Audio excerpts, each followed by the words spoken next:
Joining us now is Bishop Robert Barron, who is Auxiliary Bishop of the Archdiocese of Los Angeles, also theologian, author, speaker, writer, and a lot of things. But thank you so much for being with us. Great to be with you today. I wanted to talk to you about your recent book, To Light a Fire on the Earth, and you did with John Allen. And maybe if you could tell us a little bit about how that collaboration started. Yeah, it was a great joy. I got a call from the editor at Image Books, and he said, would you be open to an interview sort of book with John Allen? And I said, oh gosh, yeah. I said, but would John Allen ever be interested in that, So about a week later, he got back and said, yes, John's interested. So John came out to my house in Santa Barbara for about 25 hours of interviews.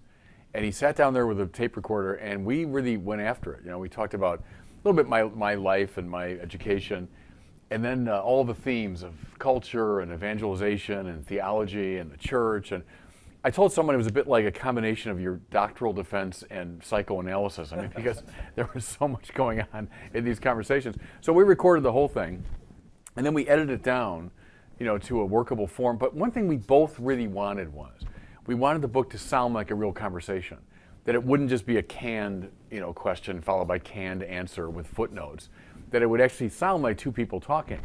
And I think John managed to do that very well. And the book, I think, has that kind of a breezy feel to it. But I really enjoyed the process of this book a lot.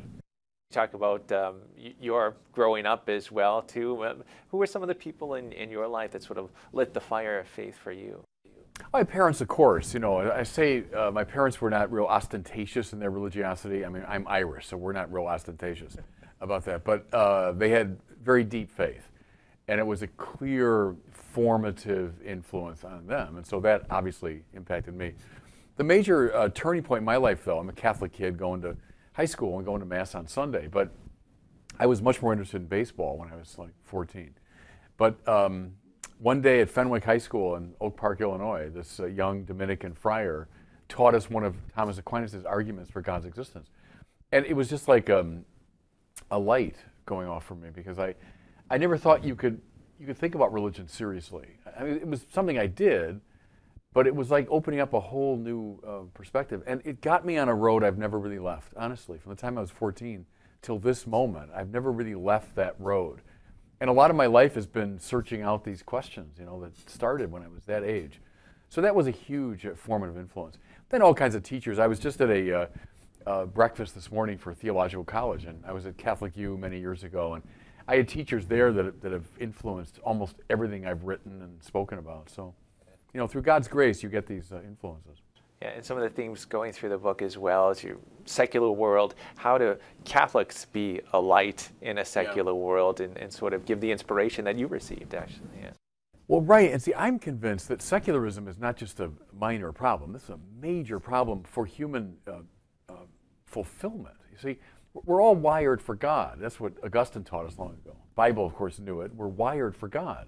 So if you shut down that dimension of life, you're shutting down something that is integral to human happiness. And see, I see it all the time dealing with younger people, is when the secularist ideology just dominates their minds, it causes deep and abiding unhappiness at the level of their souls. So to me, it's not a minor sort of academic concern. It's a very existential, pastoral concern to battle this new atheism and the new secularism. And if we don't do it, it's not going to get done. So I think religious people, especially Catholics, have just got to get in the game, get in the arena, because an awful lot's at stake.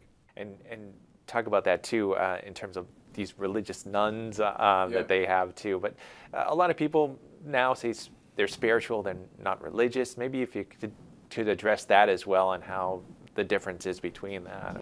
Well, I'll tell you one thing, though. I just finished a book called iGen, and it's a study of the current kind of rising generation, the youngest people.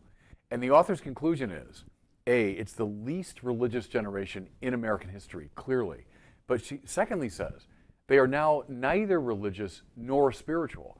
So for a while, we sort of comforted ourselves with that idea that, oh, well, they still believe in God and in prayer and the afterlife.